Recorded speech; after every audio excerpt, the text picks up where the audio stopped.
আসসালামু আলাইকুম ভিউয়ার্স, কেমন আছেন সবাই? আশা করি সবাই অনেক ভালো আছেন। আলহামদুলিল্লাহ আমিও অনেক ভালো আছি। শুরু করতে যাচ্ছি আপনাদের সাথে নতুন আরেকটি ব্লগ। আশা করি ভালো লাগবে।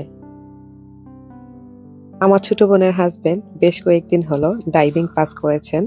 তো উনি বারবার বলছিলেন যে একদিন কোথাও আমাদেরকে লং ড্রাইভে নিয়ে যাবেন। তো বাচ্চাদের স্কুল ছিল যার কারণে আসলে বের হওয়া হয়নি।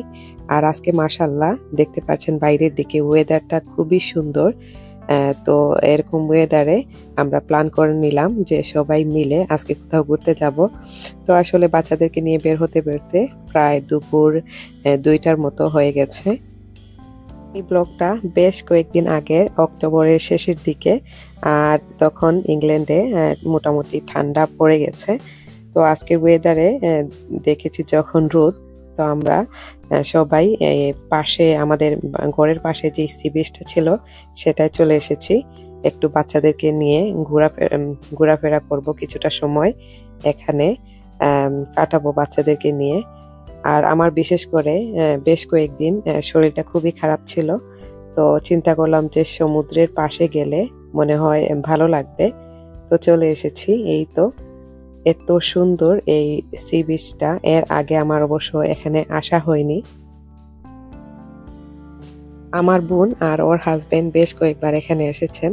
তো ওরা বারবার জোর করলো যে আপু এখানেই আসো, এখানে আসলে তোমার ভালো লাগবে। আর এই তো সমুদ্রের পাশে আসার পরই দেখলাম খুব বেশি বাতাস। তো বাচ্চাদেরকে আবারও জ্যাকেট পরিয়ে দিয়েছি।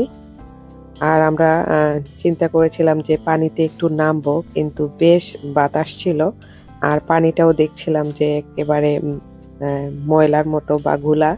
তো আমরা আর সাহস করতে পারিনি। আর আমরা যদি পানিতে নামি তাহলে বাচ্চারাও বায়না করবে পানিতে নামার জন্য। তো অনেকটা সময় আমরা এমনি হাঁটাহাঁটি করলাম আর ডিসাইড করলাম যে আজকে পানিতে নামবো না। বাচ্চাদেরকে একটু নিয়ে হাঁটাহাঁটি করলাম। তো খুবই সুন্দর ছিল এই সি বিচটা, আপনারা দেখতে পাচ্ছেন। আবান সাফওয়ান খুব বেশি পছন্দ করে সমুদ্র। তো ওরা আসলে তো কান্নাকাটি শুরু করে দেয় পানিতে নামার জন্য। তো আমরা তিনজনই মিলে খুব করে বলছিলাম যে আজকে ঠান্ডা পানি নামার দরকার নেই। তো ওনাদেরকে চিপস চকলেট ওইগুলা দিয়ে একটু কান্না থামিয়ে তারপর আমরা একটু হাঁটাহাঁটি করলাম। আর খুবই ভালো লাগছিল আসলে। আম, এই কয়েকদিন আসলে আমার খুব আম, শরীর খারাপ ছিল, খুব অসুস্থতা ফিল করছিলাম, কিন্তু এই সমুদ্রের পাশে এসে মনে হচ্ছিল যে আমার সব অসুখ বিসুখ সেরে গেছে। চেয়েছিলাম আরো কিছুটা সময় বসবো, কিন্তু এত বেশি বাতাস ছিল। আমরা সবাই জানি যে বিচ সি বিচ এরিয়াগুলাতে এমনিতেই বাতাস থাকে। আর এখন তো ঠান্ডা মোটামুটি পড়ে গেছে। তো সব মিলিয়ে হাত পা একেবারে ঠান্ডা হয়ে আসছিল। চেয়েছিলাম এখানে কিছুটা সময় এই পাথরের এখানে বসবো, বাচ্চারা আম, একটু খেলাধুলা করবে। আর আমরা কিছু খাবার দাবারও নিয়ে এসেছিলাম, পিকনিকের মতো করে বসবো। তো আসলে এত বেশি ঠান্ডা বাতাস ছিল যার কারণে আর বসা হয়নি। তবে ইনশাল্লাহ নেক্সট সামারে এখানে আসবো পরিবারের সবাইকে নিয়ে।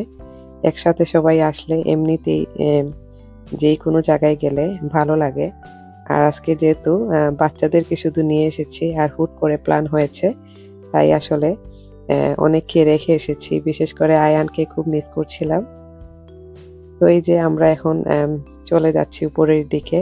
প্রায় আধা ঘন্টার মতো এখানে ছিলাম, বেশি একটা সময় থাকিনি। দেখতে পাচ্ছেন বাতাসের কি গতি, তো এর জন্যই চলে এসেছি।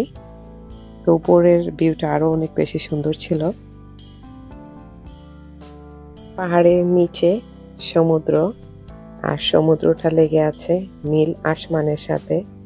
এই এই দৃশ্যটা আমার কাছে খুব বেশি ভালো লেগেছে। তো চলে এসেছি এখন আমরা গাড়িতে।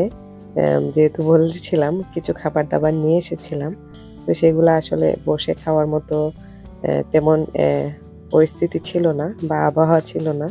তো গাড়িতে বসে আমরা কিছু ফ্রুটস খেয়ে নিচ্ছি। আর অনেক খাবার দাবার নিয়ে এসেছিলাম, এগুলো আর বের করা হয়নি। আর বেশি একটা সময় যেহেতু ছিলাম না, তো হালকা পাতলা আমরা ফ্রুটসগুলো খেয়ে তারপর বাসার দিকে রওনা দিয়ে দিব।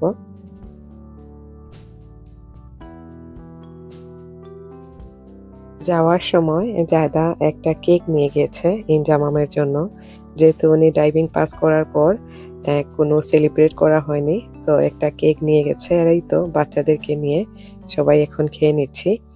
আর ও আমাদের জন্য দাওয়াতের আয়োজনও করেছিল। তো এখানে মজার মজার সব খাবার দাবার, বিশেষ করে আমার তো খুবই পছন্দের খিচুড়ি, তারপর এখানে চানা ভুনা করেছিল, তারপর সালাদ আর লাম কারি ছিল, তারপর পেঁয়াজু কাবাব, তো সব মজার মজার খাবার দাবার।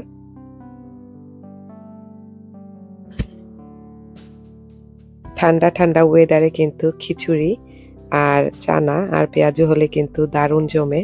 তো সব মিলে খাবার দাবারগুলা কিন্তু দারুণ মজার ছিল। তো আজকের মতো এতটুকুই ছিল আমার এই ছোট্ট ব্লগ। আশা করি আপনাদের কাছে ভালো লেগেছে।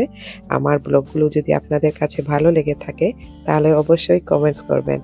আসসালামু আলাইকুম।